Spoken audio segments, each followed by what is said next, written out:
Myths the ancients believed was Edmund Dulac's contribution to the American weekly magazine for 1933. This is part 2. Pomona and Vertumnus. Pomona was a wood nymph who loved only fruit trees, which she pruned and cultivated. All the gods of the woods tried to win her heart, but couldn't. Among them was Vertumnus, a versatile deity who could change himself to any form he desired. He came to Pomona's garden in the guise of an old woman. Pomona was surprised when he kissed her, because it wasn't exactly an old woman's kiss. Then Vertumnus pointed to an elm tree which was twined with a grapevine. He reminded her that the vine embellished the tree, but that the vine wouldn't be much good without the support. Then he pointed out what a fine pair Vertumnus and she would make, like the vine and the elm. Next he told Pomona very sad stories until he had her weeping and seeing the world only as a dark and dismal place. And then he threw off his disguise, and it was like the sun bursting out of a cloud to Pomona. She fell right into his arms, and thereafter they pruned fruit trees together.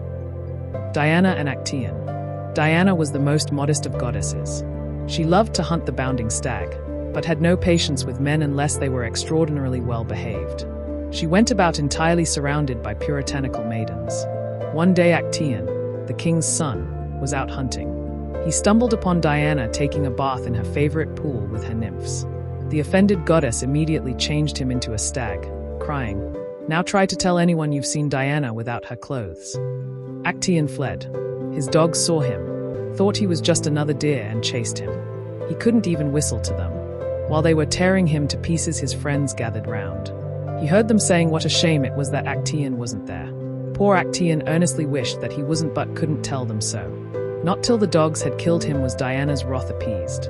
If Actaeon had only stumbled upon Venus instead of Diana, everything would have turned out quite differently. Ariadne and Bacchus.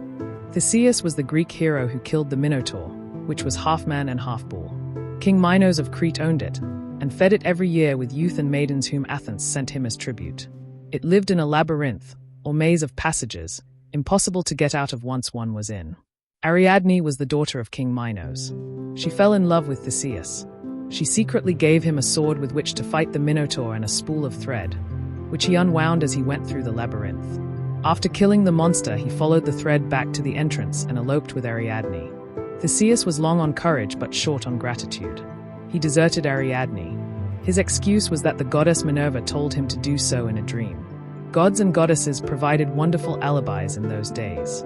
Bacchus, the god of wine, saw Ariadne and married her. Some say this story is only a poetic way of stating that deserted Ariadne drank to drown her sorrow. Flora and Zepher. Zephyr was the west wind. Flora was the goddess of flowers.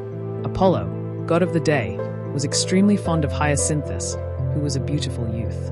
One day when Apollo was playing quoits, a game like throwing the horseshoes with Hyacinthus, Zephyr happened along. He blew on the quoit which had just left Apollo's hand. It struck Hyacinthus and killed him. Grieving Apollo turned him into a flower. It would have been difficult to punish Zephyr, because he was the favorite wind of mariners, and also tempered with graceful coolness the air both of earth and Olympus, where the gods dwelt.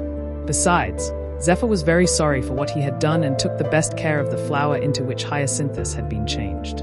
Flora, much impressed by this solicitude for one of her fragrant flock, fell in love with him. Zephyr reciprocated, and all was well with everybody except poor unlucky Hyacinthus, who had to keep on being just a flower. If you would like to see all the print and digital editions of Edmund Dulac's American Weekly Illustrations, please visit our website, dulacebooks.com.